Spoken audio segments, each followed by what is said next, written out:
Yes good morning dear students. So నిన్న AP history చెప్పని చెప్పేసి కొంతమంది పాలిటీ గురించి కూడా చెప్పమని చెప్తున్నారు. చెప్తానమ్మా, నా డ్యూటీ అదే కదా. సో పాలిటీని కూడా మీరు డివైడ్ చేయాలమ్మా, డైరెక్ట్ చదవకూడదు. ఎందుకంటే కనుక సబ్జెక్ట్ ఒకటి ఉంటుంది, సబ్జెక్టు అలాగే ఆర్టికల్స్ ఆర్టికల్స్ ఒకటి ఉంటాయి. అలాగే రీసెంట్గా ఏమన్నా అమెండ్మెంట్స్ అంటే కనుక సవరణలు ఏమన్నా చేశారా,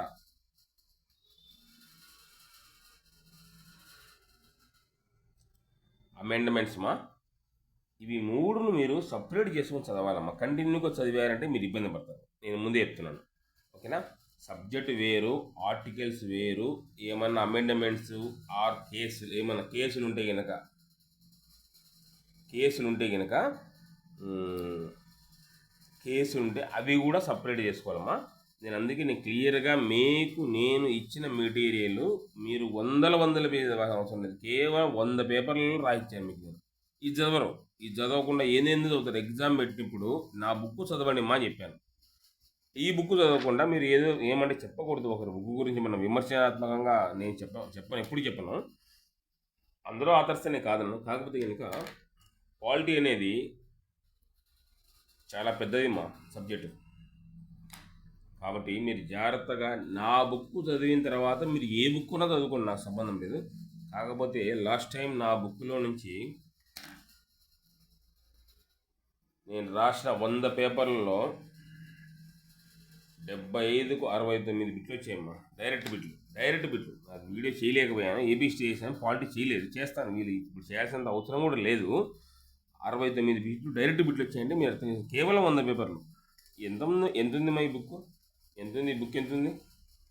చిన్న బుక్, చిన్నది, చాలా చిన్నది. సో దీంట్లో నుంచే 69 వచ్చినాయంటే మీరు పెద్ద పెద్ద గ్రంథాలు ఎందుకు చూసినా నాకు అర్థం కావడం లేదు. ఇంకోటి అలాగే ఇది డివైడ్ చేసుకున్నామా, సబ్జెక్టు, ఆర్టికల్స్, ఏమైనా అమెండ్మెంట్స్ అవి ఏమైనా ఉంటే. అలాగే కరెంట్ అఫైర్స్ జోలికి పోవద్దు మా, ఇప్పుడు పోవద్దు. ఎగ్జామ్ డేట్ ఎప్పుడు ఇస్తారో అప్పుడు కరెంట్ అఫైర్స్ వెళ్ళిపోండి. అంతవరకు మీరు కరెంట్ అఫైర్స్ను టచ్ చేయొద్దు, దాంతో మీకు పనే లేదు. ఓకేనా? Is it clear? Next point మా. అలాగే ఎగ్జామ్ పెట్టినప్పుడు చాలామంది ఎందుకు రాయడం లేదు? నేను ఎగ్జామ్ పెడుతున్నానని అనౌన్స్ చేస్తాను గ్రూప్లలో. పెట్టినప్పుడు అడ్మిన్స్ మీరు జాగ్రత్తగా చూసుకోవాలి కదా. ఎవరైతే అడ్మిన్ ఉన్నారో గ్రూప్కు, వాళ్ళు జాగ్రత్తగా వాళ్ళు ఎందుకు admin what is the meaning of admin, వాళ్ళు జాగ్రత్త చూసుకోవాలి. మిగతా వాళ్ళని కూడా, వాళ్ళు కూడా కొంతమంది రాయడం లేదు. ఇంకా నేను ఎవరికి చెప్పాలా? సో కాబట్టి మీరేం చిన్నపిల్లలు కాదు. దయచేసి నేను పెట్టిన ఎగ్జామ్స్ రాయండి, నేను చెప్పినట్టు చదవండి, చాలు, అంతే. అంతకుమించి ఇంకేం లేదు మా. అలాగే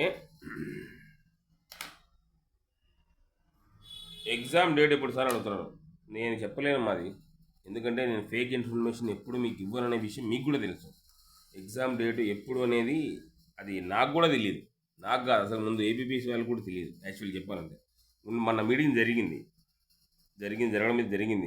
కాకపోతే ఎగ్జామ్ డేట్ ఎప్పుడు అనేది నాకు కూడా చెప్పలేదు, ఇన్ఫర్మేషన్ రాలేదు నాకు. వస్తే కనుక కన్ఫామ్గా మీకు నేను యూట్యూబ్లో చెప్తాను. నాకంటే ముందే కొంతమంది ఉన్నారు హీరోలు, వాళ్ళు చెప్పేస్తారు. ఇబ్బంది ఏం లేదు మీకు. ఎగ్జామ్ డేట్ పరంగా అయితే ఇబ్బంది లేదు, ఎగ్జామ్ పరంగా అయితే మాత్రం నేను చెప్తాను ఎట్లా చదవాలని. సో దయచేసి నేను చెప్పింది ఏంటంటే కనుక, ఈ పాలిటీ నేను ఇచ్చిన మెటీరియల్ దయచేసి 1-10 సార్లు చదవండి అమ్మా, మీకు జాబ్ ఖచ్చితంగా వస్తుంది. లాస్ట్ టైం చాలామంది చదివి కొట్టుకొని వెళ్ళిపోయారు. మీరు ఏం చేస్తున్నారంటే నా కాడ మెంటర్షిప్ తీసుకొని వేరే బుక్లు చదవాల్సిన అవసరం ఏంది? నేను రాసింది ఎందుకు? మీకోసమే కదా రాసింది. నేను యాస్పిరెంట్ నా కాదు కదా. సో కాబట్టి దయచేసి నా బుక్ చదవండిమా. రేపు 29th గ్రాండ్ టెస్ట్ ఉంటుంది, దయచేసి అటెంప్ట్ చేయండి, రాయండి. మీకు 0 వచ్చినా నేనేమన్నాను కదా. ఓకేనా? ఇది మా ఈ పాలిటీ అంటే ఏంటంటే కనుక, పాలిటీ ఏం గ్రంథాలు 2-3 గ్రంథాలు రావాల్సిన అవసరమే లేదమ్మా. మీరేం పిహెచ్డీ చేయడం లేదు, ఎంఫిల్ చేయడం లేదు. జస్ట్ మీరు ప్రిపేర్ అవుతున్నారు ఒక ఎగ్జామ్ కోసము. కాబట్టి సబ్జెక్ట్ను డివైడ్ చేసుకోండి. మీకు అందుకే నేను కేసులు కూడా సపరేట్ రాశాను. ఆర్టికల్ సపరేట్ రాసి పెట్టాను. అలాగే ఆర్టికల్స్ అమెండమెంట్స్ ఏమైనా ఉన్నాయా అంటే సవరణలు ఏమైనా ఉన్నాయా, కేసులు ఏమైనా కొత్త కేసుల గురించి ఇప్పుడు వద్దులేమా, కేసుల గురించి ఇప్పుడు చదవద్దు కొత్తటి. ఇది కరెంట్ అఫైర్స్ కింద పోతుంది. యాక్చువల్లీ కరెంట్ అఫైర్స్ ఇవ్వరు మా మ్యాక్సిమం. ఇస్తే కనుక 1 or 2 ఇస్తారు, అంతకు మించి ఏం సబ్జెక్ట్ ఇస్తారు, మెయిన్ సబ్జెక్ట్ ఇస్తారు. క్రింది వాటిలో సరికానిది ఏది అన్నప్పుడు అయిపోయి వికెట్లు వేస్తుంది. రాష్ట్రపతి గురించి క్రింది వాటిలో సరికాని రాష్ట్రపతి గురించి మీకు పూర్తిగా తెలిసి ఉండాలి అలాంటప్పుడు, ఓకేనా. సో కాబట్టి ఈ కరెంట్ అఫైర్స్ మీద ఎక్కువ ఫోకస్ చేయొద్దు. అలాగే చిన్న సలహా, చాలామంది సైన్స్ అండ్ టెక్నాలజీ మీద సైన్స్ అండ్ టెక్నాలజీ మీద ఎక్కువ ఫోకస్ చేస్తున్నారు. అవసరమే లేదు. దాని మీద మీరు అంత ఫోకస్ చేసి మిగతా తెలిసిన సబ్జెక్టు పోగొట్టుకోవాల్సినంత అవసరం మీకు లేదు. దయచేసి మళ్ళీ చెప్తున్నాను, సైన్స్ అండ్ టెక్నాలజీ మీద అంత ఫోకస్ చేయాల్సిన అవసరం లేదు. AP history, polity and economy 3 సబ్జెక్టుల మీద గ్రిప్ పెట్టుకోండి, ఫుల్ ఫ్లెడ్జ్డ్గా గ్రిప్ పెట్టుకోండి, సరిపోతుంది. ఓకేనమ్మా. ఎనివేమ్మా, ఇది మీకు నేను చెప్పాలనుకున్నా కూడా చెప్తున్నాను. గ్రాండ్ టెస్ట్ 29 ఉంటుంది. అడ్మిన్స్ మీరు చూసుకోండి, మా గ్రూప్లో ఉన్న అడ్మిన్లు మీరు జాగ్రత్త చూసుకోండి. మిగతాది అలాగే ఈ సబ్జెక్టును వచ్చేసి ఏదైనా కానీ అమ్మా, ఏపీ హిస్టరీ అనే కాదు, పాలిటీ అనే కాదు, ఏదైనా కానీ డివైడ్ చేయండి. ఒక ఆయన ఉన్నాడు, డివైడ్ అండ్ రూల్ అని, బ్రిటిష్ ఆయన ఏం చేశాడంటే ఇంకా మతపరంగా డివైడ్ చేశాడు. సో నేను దాని గురించి డిస్కస్ చేయను, కానీ కాకపోతే నేను కూడా మీకు అదే చెప్తాను, డివైడ్ అండ్ రీడ్. ఆయన రూల్ నేను రీడ్ అని చెప్తాను. డివైడ్ చేసి ఆయన రీడ్ చేయండి, చదవండి. డివైడ్ అండ్ రూల్ కాదు, డివైడ్ అండ్ రీడ్, ఓకేనా. లార్డ్ కర్జన్ అని ఆయన డివైడ్ చేశాడు కోల్కతాను, ఓకేనా.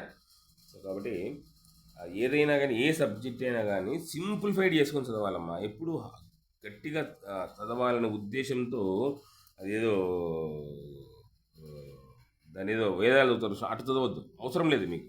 మీరు జస్ట్ ఎగ్జామ్ జాబ్ కొట్టుకుని వెళ్ళిపోవాలి, అంతే కదా, ఓకేనా. ఓకే అమ్మా, ఎనీవే, థ్యాంక్ యూ.